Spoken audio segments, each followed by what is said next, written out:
ವ್ಯಕ್ತಿಯೋರ್ವ Muslim ಸಮುದಾಯದ ಕುರಿತು ಸಾಮಾಜಿಕ ಜಾಲತಾಣದಲ್ಲಿ ಅವಹೇಳನಕಾರಿ ಪೋಸ್ಟ್ ಹಾಕಿದ ಹಿನ್ನೆಲೆಯಲ್ಲಿ ಉದಯಗಿರಿ ಪೊಲೀಸ್ ಠಾಣಾ ವ್ಯಾಪ್ತಿಯಲ್ಲಿ ಪ್ರಕ್ಷುಬ್ಧ ವಾತಾವರಣ ನಿರ್ಮಾಣವಾಗಿ ಸೋಮವಾರ ರಾತ್ರಿ ಪ್ರತಿಭಟನೆ ನಡೆದಿದೆ. ಉದಯಗಿರಿ ತ್ರಿವೇಣಿ ವೃತ್ತದ ಬಳಿಯ ವ್ಯಕ್ತಿಯೊಬ್ಬ ಸಾಮಾಜಿಕ ಜಾಲತಾಣದಲ್ಲಿ ರಾಹುಲ್ ಗಾಂಧಿ, ಅಖಿಲೇಶ್ ಯಾದವ್ ಮತ್ತು ಅರವಿಂದ್ ಕೇಜ್ರಿವಾಲ್ ಅವರ ಭಾವಚಿತ್ರ ಹಾಕಿದ್ದು, ಅದರ ಮೇಲೆ ಪ್ರವಾದಿ ಮೊಹಮ್ಮದ್ ಪೈಗಂಬರ್ ಅವರ ಕುರಿತ ಸಾಲುಗಳನ್ನು ಬರೆದಿದ್ದಲ್ಲದೆ ಮಹಾತ್ಮ ಗಾಂಧಿ ಮತ್ತು ರಾಹುಲ್ ಗಾಂಧಿ ಇಬ್ಬರ ಕುರಿತ ಅವಹೇಳನಕಾರಿ ವಿಡಿಯೋ ಪೋಸ್ಟ್ ಮಾಡಿದ್ದ ಅಂತ ಆರೋಪಿಸಲಾಗಿತ್ತು. ಘಟನೆ ಸಂಬಂಧ ಪೊಲೀಸರು ಸುಮೋಟೋ ಪ್ರಕರಣ ದಾಖಲಿಸಿ ಅವಹೇಳನಕಾರಿ ಪೋಸ್ಟ್ ಹಾಕಿದ ವ್ಯಕ್ತಿಯನ್ನ ಬಂಧಿಸಿದ್ದಾರೆ. ವಿಷಯ ತಿಳಿದು ಕೆಲವರು ಸೋಮವಾರ ರಾತ್ರಿ ಉದಯಗಿರಿ ಪೊಲೀಸ್ ಠಾಣೆ ಮುಂದೆ ಜಮಾಯಿಸಿ ಪ್ರತಿಭಟನೆ ನಡೆಸಿದ್ದಾರೆ. ಈ ವೇಳೆ ಪೊಲೀಸರು ಮತ್ತು ಪ್ರತಿಭಟನಾಕಾರರ ನಡುವೆ ಮಾತಿನ ಚಕಮಕಿ ನಡೆದಿದೆ. ಪರಿಸ್ಥಿತಿ ಬಿಗಡಾಯಿಸುವುದನ್ನು ಅರಿತ ಪೊಲೀಸರು ಟಿಯರ್ ಗ್ಯಾಸ್ ಪ್ರಯೋಗಿಸಿ ಗುಂಪನ್ನು ಚದುರಿಸಿದ್ದಾರೆ ಅಂತ ಹೇಳಲಾಗಿದೆ. ಧರ್ಮಗುರುಗಳ ಬಗ್ಗೆ ಅವಹೇಳನಕಾರಿಯಾಗಿ ಜಾಲತಾಣದಲ್ಲಿ ಪೋಸ್ಟ್ ಮಾಡಿರುವುದನ್ನು ವಿರೋಧಿಸಿ ಮುಸ್ಲಿಂ ಸಂಘಟನೆಗಳ ಸಾವಿರಾರು ಕಾರ್ಯಕರ್ತರು ಸೋಮವಾರ ರಾತ್ರಿ ಉದಯಗಿರಿ ಠಾಣೆಗೆ ಮುತ್ತಿಗೆ ಹಾಕಿ ಪ್ರತಿಭಟಿಸಿದ್ದಾರೆ. ಉದ್ರಿಕ್ತರ ಗುಂಪು ಪೊಲೀಸ್ ಠಾಣೆ ಮೇಲೆ ಕಲ್ಲು ತೂರಾಟ ನಡೆಸಿತ್ತು. ಸ್ಥಳದಲ್ಲಿ ಬಿಗುವಿನ ವಾತಾವರಣ ಸೃಷ್ಟಿಯಾಗಿತ್ತು. ಪೊಲೀಸರು ಪರಿಸ್ಥಿತಿಯನ್ನು ನಿಯಂತ್ರಣಕ್ಕೆ ತಂದಿದ್ದಾರೆ. ಈ ಬಗ್ಗೆ ಪ್ರತಿಕ್ರಿಯಿಸಿರುವ ಗೃಹ ಸಚಿವ ಡಾಕ್ಟರ್ ಜಿ. ಪರಮೇಶ್ವರ್, ಮೈಸೂರಿನ ಉದಯಗಿರಿ ಪೊಲೀಸ್ ಠಾಣೆ ಮೇಲೆ ಕಲ್ಲು ತೂರಾಟ ನಡೆಸಿ ದಾಂಧಲೆ ಎಬ್ಬಿಸಿದವರನ್ನ ಬಂಧಿಸಿ ಕಾನೂನು ಕ್ರಮ ಕೈಗೊಳ್ಳುವಂತೆ ಸೂಚಿಸಿದ್ದೇನೆ ಅಂತ ಹೇಳಿದ್ದಾರೆ. ಸೋಷಿಯಲ್ ಮೀಡಿಯಾದಲ್ಲಿ ಪೋಸ್ಟ್ ಮಾಡಿದ್ದು ಒಂದು ಸಮುದಾಯವನ್ನ ಕೆರಳಿಸಿದೆ. ಪೋಸ್ಟ್ ಮಾಡಿದ್ದ ಆರೋಪಿಯನ್ನ ಪೊಲೀಸರು ಬಂಧಿಸಿದ್ರು. ಆತನನ್ನ ವಶಕ್ಕೆ ನೀಡುವಂತೆ 200 ಜನ ಠಾಣೆ ಬಳಿ ಬಂದು ಗಲಾಟೆ ಮಾಡಿ ಕಲ್ಲು ತೂರಿದ್ದಾರೆ. ಆಗ ಪೊಲೀಸರು ಅಶ್ರುವಾಯು ಸಿಡಿಸಿ ನಿಯಂತ್ರಣಕ್ಕೆ ತೆಗೆದುಕೊಂಡಿದ್ದಾರೆ. ಕಲ್ಲು ತೂರಾಟ ನಡೆಸಿ ದಾಂಧಲೆ ಎಬ್ಬಿಸಿದವರನ್ನ ಬಂಧಿಸಿ ಕ್ರಮ ತೆಗೆದುಕೊಳ್ಳುವಂತೆ ಸೂಚಿಸಿದ್ದೇನೆ ಅಂತ ಹೇಳಿದ್ದಾರೆ. ಈ ಘಟನೆಯಲ್ಲಿ ಯಾರದ್ದು ತಪ್ಪು ಯಾರದ್ದು ಸರಿ ಅನ್ನೋದನ್ನ ನಾವು ನಿರ್ಧಾರ ಮಾಡೋಕ್ಕಾಗೋದಿಲ್ಲ. ಪೊಲೀಸರು ಕಾನೂನು ಪ್ರಕಾರ ಮಾಡಿರ್ತಾರೆ. ತಪ್ಪು ಮಾಡಿದ್ರೆ ಪೊಲೀಸರ ಮೇಲೂ ಕ್ರಮ ತೆಗೆದುಕೊಳ್ತೀವಿ ಅಂತ ಭರವಸೆ ನೀಡಿದ್ದಾರೆ. ಒಂದು ಪೋಸ್ಟ್ ಮಾಡಿದ್ದು ಸೋಷಿಯಲ್ ಮೀಡಿಯಾದಲ್ಲಿ ಅದು ಸ್ವಲ್ಪ ಅಲ್ಲಿ ಒಂದು ಸಮುದಾಯವನ್ನು ಕೆರಳಿಸಿದೆ. ಅವರೊಂದು 200 ಜನ ಬಂದು ಪೊಲೀಸ್ ಸ್ಟೇಷನಲ್ಲಿ ಗಲಾಟೆ ಮಾಡಿ ನಮಗೆ ಅವನ್ನ ಹ್ಯಾಂಡ್ ಓವರ್ ಮಾಡಿ ನಾವು ಅವನಿಗೆ ಬುದ್ಧಿ ಕಲಿಸ್ತೀವಿ ಹಾಗೆ ಅಂತೆಲ್ಲ ಹೇಳಿದ್ದಾರೆ. ಅವರು ಒಬ್ಲೈಸ್ ಮಾಡಿಲ್ಲ. ಒಬ್ಲೈಸ್ ಮಾಡದೇ ಇರೋ ಕಾರಣಕ್ಕಾಗಿ ಅವರು ಪೊಲೀಸ್ ಸ್ಟೇಷನ್ ಮೇಲೆ ಕಲ್ಲು ತೂರಿದ್ದಾರೆ. ಆಗ ಪೊಲೀಸ್ನವರು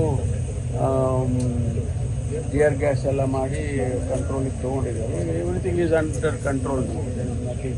ಅವ್ರನ್ನ ಯಾರು ಕಲ್ಲು ಹೊಡೆದಿದ್ರು ಅವ್ರನ್ನೆಲ್ಲ ಅರೆಸ್ಟ್ ಮಾಡೋದಕ್ಕೆ ಹೇಳಿದ್ರು. ಅವ್ರ ಮೇಲೆ ಕ್ರಮ ತಗೊಳ್ಳಿ ಅಂತೇಳಿ ಈಗಾಗಲೇ ಅವನು ಪೋಸ್ಟ್ ಮಾಡಿದವನನ್ನು ಅರೆಸ್ಟ್ ಮಾಡಿದ್ದಾರೆ. ಅರೆಸ್ಟ್ ಮಾಡಿ ಅವನ ಮೇಲೆ ಏನು ಕ್ರಮ ತಗೋಬೇಕು ಕಾನೂನು ಪ್ರಕಾರ ತಗೊಳ್ತಿದ್ದಾರೆ. ಆದರೆ ಅವರು ಯಾರು ಪೊಲೀಸ್ ಸ್ಟೇಷನ್ನಿಗೆ ನುಗ್ಗಿಗ ದಾಂಧಲೆ ಮಾಡಿದ್ದು ಅವ್ರನ್ನೂ ಕೂಡ ಸೆಕ್ಯೂರ್ ಮಾಡಿ ಅವ್ರ ಮೇಲೆ ಕ್ರಮ ತಗೊಳ್ತಾರೆ. ಯಾರು ಸರಿ ಅಂತೇಳಿ ನಾವು ನಿರ್ಧಾರ ಮಾಡೋಕ್ಕಾಗೋದಿಲ್ಲ. ಪೊಲೀಸ್ನವರು ಕಾನೂನು ಪ್ರಕಾರ ಏನು ಮಾಡಿರ್ತಾರೋ ಅದನ್ನು ಮಾಡಿರ್ತಾರೆ. ಒಂದು ವೇಳೆ ಅದು ತಪ್ಪು ಮಾಡಿದರೆ ಅವ್ರ ಮೇಲೂ ನಾವು ಕ್ರಮ ತೊಗೊತೀವಿ. ಇವೇನೇ ಅನೇಕ ಸಂದರ್ಭದಲ್ಲಿ ಆ ರೀತಿ ಆಗಿದೆ. ಪೊಲೀಸ್ ಮೇಲೆ ಕ್ರಮ ತೊಗೊಂಡಿಲ್ಲ. ಘಟನೆ ಕುರಿತು ಎಡಿಜಿಪಿ ಹಿತೇಂದ್ರ ಮಾತನಾಡಿ, ಉದಯಗಿರಿ ಪೊಲೀಸ್ ಠಾಣೆ ಬಳಿ ನಡೆದ ಕಲ್ಲು ತೂರಾಟ ಗಲಾಟೆಯಲ್ಲಿ 7 ಮಂದಿ ಪೊಲೀಸರಿಗೆ ಗಾಯಗಳಾಗಿದ್ದು, ಸದ್ಯಕ್ಕೆ ಪರಿಸ್ಥಿತಿ ಶಾಂತವಾಗಿದೆ ಅಂತ ಮಾಹಿತಿ ನೀಡಿದ್ದಾರೆ. ಗಲಾಟೆ ಮಾಡಿದವರ ಬಂಧನಕ್ಕೆ ಸ್ಥಳೀಯ ಪೊಲೀಸರಿಂದ ತಂಡ ರಚನೆ ಮಾಡಲಾಗಿದೆ. ಅವಹೇಳನಕಾರಿ ಪೋಸ್ಟ್ ಹಾಕಿದ ವಿಚಾರದಲ್ಲಿ ಆರೋಪಿಯನ್ನ ಬೇಗ ಬಿಟ್ಟುಬಿಡುತ್ತಾರೆ ಅಂತ ಕೆಲವರು ಗಲಾಟೆ ಮಾಡಿದ್ದಾರೆ. ಪೋಸ್ಟರ್ ವಿಚಾರದಲ್ಲಿ ಕೆಲವು ವದಂತಿ ಹಬ್ಬಿದ್ದಕ್ಕೆ ಗಲಾಟೆಯಾಗಿದೆ ಅಂತ ಹೇಳಿದ್ದಾರೆ. ಗಲಾಟೆ ಹಿಂದೆ ಯಾರಿದ್ದಾರೆ, ಯಾವುದಾದ್ರೂ ಸಂಘಟನೆ ಇದೆಯಾ ಅನ್ನೋದು ತನಿಖೆ ಮೂಲಕ ಗೊತ್ತಾಗುತ್ತೆ. ಸದ್ಯಕ್ಕೆ ಪರಿಸ್ಥಿತಿ ಶಾಂತವಾಗಿದೆ ಅಂತ ಎಡಿಜಿಪಿ ಹಿತೇಂದ್ರ ತಿಳಿಸಿದ್ದಾರೆ. ಕೆಪಿಸಿಸಿ ವಕ್ತಾರ ಎಂ. ಲಕ್ಷ್ಮಣ್ ಅವರು ಪ್ರತಿಕ್ರಿಯಿಸಿದ್ದು, ನಿನ್ನೆ ಉದಯಗಿರಿಯಲ್ಲಿ ನಡೆದ ಗಲಾಟೆ ಪ್ರಕರಣದ ಸಂಬಂಧ ಮುಸ್ಲಿಂ ವೇಷದಲ್ಲಿ ಆರ್ಎಸ್ಎಸ್ ಕಾರ್ಯಕರ್ತರು ಗಲಭೆ ನಡೆಸಿದ್ದಾರೆ ಅಂತ ಗಂಭೀರ ಆರೋಪ ಮಾಡಿದ್ದಾರೆ. ಈ ಸಂಬಂಧ ಉದಯಗಿರಿ ಪೊಲೀಸ್ ಠಾಣೆಗೆ ದೂರು ನೀಡಿದ ಕೆಪಿಸಿಸಿ ವಕ್ತಾರ ಎಂ. ಲಕ್ಷ್ಮಣ್, ಕೋಮು ಗಲಭೆ ಸೃಷ್ಟಿ ಮಾಡುವ ಉದ್ದೇಶದಿಂದ ಬಿಜೆಪಿ ಮತ್ತು ಆರ್ಎಸ್ಎಸ್ ಕಾರ್ಯಕರ್ತರಾಗಿರುವ ಸತೀಶ್ ಆಲಿಯಾಸ್ ಪಾಂಡುರಂಗ ಅನ್ನೋನು ರಾಹುಲ್ ಗಾಂಧಿ, ಅಖಿಲೇಶ್ ಯಾದವ್, ಅರವಿಂದ್ ಕೇಜ್ರಿವಾಲ್ ರವರ ಚಿತ್ರಗಳನ್ನು ಬಳಸಿ ಆಕ್ಷೇಪಾರ್ಹ ಪೋಸ್ಟ್ ಮಾಡಿರುವುದಲ್ಲದೆ ಮುಸ್ಲಿಂ ಸಮುದಾಯದ ಧರ್ಮಗುರುಗಳ ಬಗ್ಗೆನೂ ಕೆಟ್ಟದಾಗಿ ಚಿತ್ರಗಳನ್ನು ಹಾಕಿದ್ದಾನೆ. ರಾಜಕೀಯ ಲಾಭ ಪಡೆಯೋಕೆ ಬಿಜೆಪಿ ಆರ್ಎಸ್ಎಸ್ನ ಹುನ್ನಾರ ಇದು ಅಂತ ದೂರಿನಲ್ಲಿ ಆರೋಪಿಸಿದ್ದಾರೆ. ಮಾಜಿ ಸಂಸದ ಪ್ರತಾಪ್ ಸಿಂಹನ ಬಲಗೈ ಬಂಟನಿಂದ ಈ ಕೃತ್ಯ ನಡೆದಿದೆ. ಆರ್ಎಸ್ಎಸ್ ಬಿಜೆಪಿ ಅವರಿಂದ ಮೈಸೂರಿನಲ್ಲಿ ಕೋಮು ಗಲಭೆ ನಡೆಸುವ ಹುನ್ನಾರದ ಭಾಗ ಇದು. ಆರೋಪಿಯ ಮಂಪರು ಪರೀಕ್ಷೆ ನಡೀಲಿ, ಎಲ್ಲಾ ಮಾಹಿತಿ ಹೊರಬರುತ್ತೆ. ಈ ಘಟನೆಗೆ ಪ್ರಚೋದನೆ ಮಾಡಿದವರು ಯಾರು ಅಂತ ತನಿಖೆಯಿಂದ ಗೊತ್ತಾಗ್ಲಿ ಅಂತ ಲಕ್ಷ್ಮಣ್ ಆಗ್ರಹಿಸಿದ್ದಾರೆ. ಕಲ್ಯಾಣಗಿರಿಯಿಂದ is one of the aspirant for contesting corporation election. Is ಪಕ್ಕ ಪ್ರತಾಪ್ ಸಿಂಹ ಅವರ ಬಂಟ, ಬಲಗೈ ಬಂಟ. ಇದನ್ನ ಇವನೇ ಮಾಡಿ ಕಂಪ್ಲೇಂಟ್ ಕೊಡುವಂತ ಸಂದರ್ಭದಲ್ಲಿ ಗಲಾಟೆ ಸೃಷ್ಟಿ ಮಾಡುವಂತ ಒಂದು ಹುನ್ನಾರವನ್ನ ಬಿಜೆಪಿ RSS ತೋರೆ ಮಾಡಿದ್ದಾರೆ. ಅದರಲ್ಲಿ ಬಹುತೇಕ RSS ಕಾರ್ಯಕರ್ತರು ಟೋಪಿ ಹಾಕೊಂಡು ಮುಸ್ಲಿಂ ಸಮುದಾಯದ ವೇಷವನ್ನು ತೊಟ್ಟು ಬಂದು ಗಲಾಟೆ ಮಾಡಿರುವಂತ ನಮಗಿರುವಂತ ಮಾಹಿತಿ. ನಾನು ಪೊಲೀಸ್ ಸ್ಟೇಷನ್ಗೆ ಕಂಪ್ಲೇಂಟ್ ಕೊಟ್ಟಿದ್ದೀನಿ. ಇದು ಆಕ್ಚುಲಿ ಅವಮಾನ ಆಗ್ತಾ ಇರುವಂಥದ್ದು ಯಾರಿಗೆ? ಮುಸ್ಲಿಂ ಸಮುದಾಯದ ಧರ್ಮಗುರುಗಳಿಗೆ ನಮ್ಮ ಲೀಡರ್ಸ್ ಗಳಿಗೆ ಮಾಡಿರುವಂತ ಹಲ್ಕ ಕೆಲಸನ ನೋಡಿ ಯಾವ ರೀತಿ ಅಡ್ವಾಂಟೇಜ್ ತಗೊಳ್ಳುವಂತ ಕೆಲಸವನ್ನ ಬಿಜೆಪಿಯವ್ರು ಮಾಡ್ತಾರೆ, ನಾವು ಸುಮ್ಮನೆ ಇದ್ದೀವಿ ಅಂತ. ಸೊ ಇಂಥವ್ರನ್ನ ಇಲ್ಲಿ ಒಳಗಡೆ ಇಟ್ಕೊಂಡು ನ್ಯೂಸೆನ್ಸ್ ಮಾಡುವಂತ ಕೆಲಸವನ್ನ ಮಾಡಿದ್ರು. ಬರೀ ಅರೆಸ್ಟ್ ಮಾಡುವಂಥದ್ದಲ್ಲ, ಅವನ್ನ ಮಂಪರ್ ಪರೀಕ್ಷೆ ಮಾಡಿ ಅವನಿಗೆ ಪ್ರಚೋದನೆ ಮಾಡಿರುವಂಥದ್ದು ಯಾರು? ಅವ್ನ ಒಬ್ಬನೇ ಎಲ್ಲ ಮಾಡಿರೋದಿಲ್ಲ, ಅವ್ನ ವಿರುದ್ಧ ದೊಡ್ಡ ಷಡ್ಯಂತ್ರ ಇದೆ. ಬಿಜೆಪಿಯವರು ಇದ್ದಾರೆ, RSS ನವರು ಇದ್ದಾರೆ.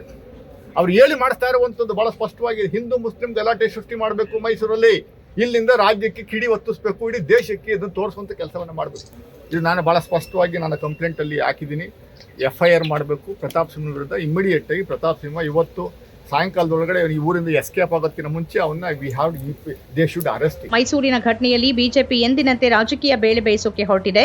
ಮಾಜಿ ಸಂಸದ ಪ್ರತಾಪ್ ಸಿಂಹನಂತವರು ಟಿಪ್ಪು ಸಂತತಿ, ತಾಲಿಬಾನ್ ಸರ್ಕಾರ ಅಂತೆಲ್ಲ ನಾಲಿಗೆ ಹರಿಬಿಟ್ಟಿದ್ದಾರೆ. ಆದರೆ ಅವಹೇಳನಕಾರಿ ಪೋಸ್ಟ್ ಹಾಕಿ ಸಮಾಜದ ಶಾಂತಿ ಕೆಡಿಸುವ ದುಷ್ಟಶಕ್ತಿಗಳನ್ನ ವಿರೋಧಿಸಿ ಮಾತನಾಡೋಕೆ ಪ್ರತಾಪ್ ಸಿಂಹ, ಅಶೋಕ್ ರಂತಹ ಬಿಜೆಪಿ ನಾಯಕರು ಹಿಂದೆ ಮುಂದೆ ನೋಡ್ತಾರೆ. ಪ್ರತಿಯೊಂದರಲ್ಲೂ ರಾಜಕೀಯ ಮಾಡೋರಿಗೆ ಈ ಘಟನೆ ಕೂಡ ಮತ್ತೊಂದು ಸಮುದಾಯದ ಮೇಲೆ ವಾಗ್ದಾಳಿ ನಡೆಸೋಕೆ, ಆರೋಪಗಳನ್ನ ಹರಡೋಕೆ ಒಂದು ಅಸ್ತ್ರವೇ ಆಗಿದೆ.